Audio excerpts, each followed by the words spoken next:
दोस्तों नमस्कार। Colonel Ajay CEO astro money guru fast global astro finance digital channel से आपसे मुखातिब होता हूं। आज मंगलवार 12 नवंबर सन 2024। दोस्तों, खाद्य तेल एवं तिलहन ऑयल सीड्स में चाहे वो सरसों, सोयाबीन, पाम तेल, सूरजमुखी तेल, कैस्टर, मूंगफली, rice bran, cotton seed oil, सभी प्रकार के खाद्य तेल और तिलहन के ऊपर अपडेट देने वाला देश का पहला चैनल है। दोस्तों, 2,04,000 से अधिक सब्सक्राइबर, 1,45,00,000 से अधिक व्यू और 9,000 एपिसोड वाला सफल चैनल आपका अपना चैनल है। आप हमारे चैनल पे नए हैं, अभी तक सब्सक्राइब नहीं किया है तो शो पसंद आए तो चैनल को सब्सक्राइब अवश्य कीजिएगा। साथ साथ अपने इष्ट मित्र और व्यापारी बंधुओं को फॉरवर्ड जरूर कीजिएगा। दोस्तों, खबर निकल के आ रही है कि सोयाबीन के दाम एमएसपी से अभी भी नीचे हैं। किसानों की मुराद पूरी अभी नहीं हुई है। सरकार ने सितंबर 2024 में खाद्य तेलों पर अतिरिक्त शुल्क लगाकर खाद्य तेलों के दाम तो बढ़ गए, लेकिन सोयाबीन के दाम उस प्रोपोर्शनेट में नहीं बढ़े, तो किसान अभी भी एमएसपी के या उसके समकक्ष भाव लेने के लिए आशावाद बना के रखे हुए हैं। जानिए पूरी रिपोर्ट विस्तार से। दोस्तों, कहा जा रहा था कि खाद्य तेलों पर ड्यूटी बढ़ने से किसानों को फ़ायदा होगा, भले ही उपभोक्ता को थोड़ा सा अतिरिक्त भार पड़े, लेकिन हो ये रहा है कि उपभोक्ताओं को अतिरिक्त भार जरूर पड़ गया है, लेकिन ऑयल सीड्स के अंदर यानी तिलहन के अंदर, विशेषकर सोयाबीन के अंदर कोई विशेष तेजी नहीं देखने को मिली है। केंद्र सरकार ने सितंबर महीने में खाद्य तेलों के शुल्क मुक्त आयात को समाप्त कर 20% आयात शुल्क लागू किया था, और इसके पीछे मंशा ये थी कि किसानों को, क्योंकि सोयाबीन की फसल सर पर थी और इससे किसानों को सोयाबीन का अच्छा दाम मिल सकेगा। विशेषकर महाराष्ट्र, राजस्थान और मध्य प्रदेश के किसानों को, जो कि सोयाबीन के प्रमुख उत्पादक राज्य माने जाते हैं, वहाँ पे उनको अच्छा लाभ मिल सकेगा। इंपोर्ट ड्यूटी लगने का असर खाद्य तेलों पर पड़ा और त्योहारी सीजन में खाद्य तेलों के दाम शानदार तरीके से उछले। दोस्तों, अगस्त महीने में हमने इसका अग्रिम अनुमान दिया था, जो कि अक्षत सत्य साबित हुआ, लेकिन सोयाबीन के दाम एमएसपी से काफ़ी नीचे बिक रहे हैं। यानी उपभोक्ताओं को तो नुकसान यानी अधिक दाम देना पड़ा, लेकिन किसानों को अपेक्षित लाभ अभी तक नहीं मिला है। साथ साथ किसान अब अच्छे दामों की आस लगाए बैठे हैं। यदि हम तमाम मंडियों की देखें तो राजस्थान, मध्य प्रदेश और महाराष्ट्र की मंडियों में सोयाबीन के भाव सरकारी समर्थन मूल्य से काफ़ी नीचे चल रहे हैं। दूसरी ओर केंद्र सरकार मध्य प्रदेश व महाराष्ट्र में अन्य सोयाबीन उत्पादक राज्यों में समर्थन मूल्य पर सोयाबीन की खरीद की घोषणा कर दी गई है, लेकिन इसका असर अभी देखने को पूरा नहीं मिल रहा है।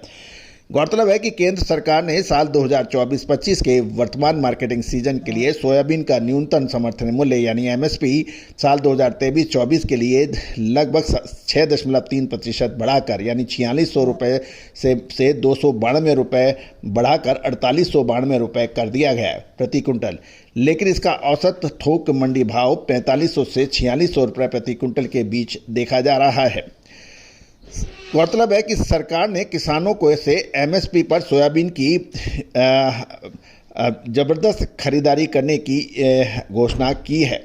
नाफेड और एनसीसीएफ जैसे सरकारी एजेंसियों ने इसकी खरीदारी शुरू भी कर दी है, लेकिन किसानों का कहना है कि सरकारी क्वालिटी के सख्त मापदंड और खरीद की गति धीमी से आंकड़ों के अनुसार पिछले सप्ताह के अंत तक सरकारी एजेंसियों द्वारा एमएसपी की योजना के तहत मध्य प्रदेश, महाराष्ट्र, राजस्थान, कर्नाटक, गुजरात और तेलंगाना जैसे राज्यों से कुल मिलाकर मात्र 26,442 टन सोयाबीन की खरीदी की गई है। दूसरी ओर यदि हम देखें कि केंद्रीय कृषि मंत्रालय ने सितंबर महीने में राष्ट्रीय स्तर पर 2024-25 के विपणन सीजन में कुल मिलाकर 32.20 लाख टन सोयाबीन की खरीदारी की मंजूरी दी है। यानी लगभग 32 लाख टन की जो सरकारी खरीद होनी है, उसमें पिछले सप्ताह तक मात्र 26,442 टन की खरीदारी हुई है।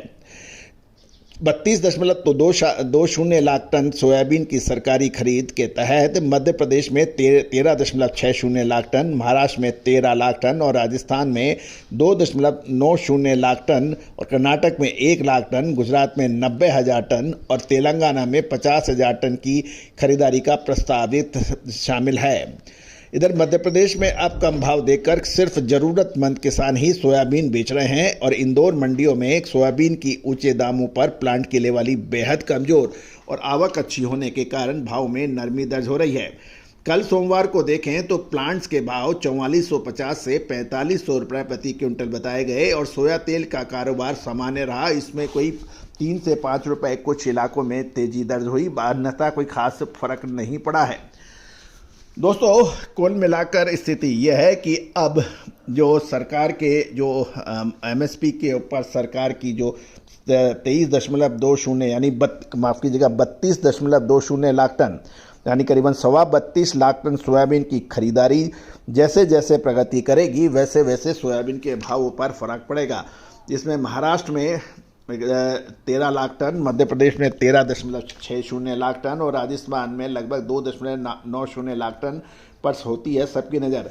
सबसे अधिक नज़र रहेगी मध्य प्रदेश और महाराष्ट्र में, क्योंकि यहाँ पे करीबन 13.5 लाख टन के आसपास एक एक राज्य से खरीदारी होगी। दोस्तों, उम्मीद है कि सभी जानकारियाँ आपको रोचक, ज्ञानवर्धक और व्यापारवर्धक रही होगी। सोया, तिलहन, मूंगफली, कैस्टर यानी अरंडी, सोया, पाम, सूरजमुखी, इन सभी की विशेष अग्रिम रिसर्च रिपोर्ट के लिए संपर्क किया जा सकता है। नंबर स्क्रीन पे दिए हुए हैं। All the very best, good luck, happy trading.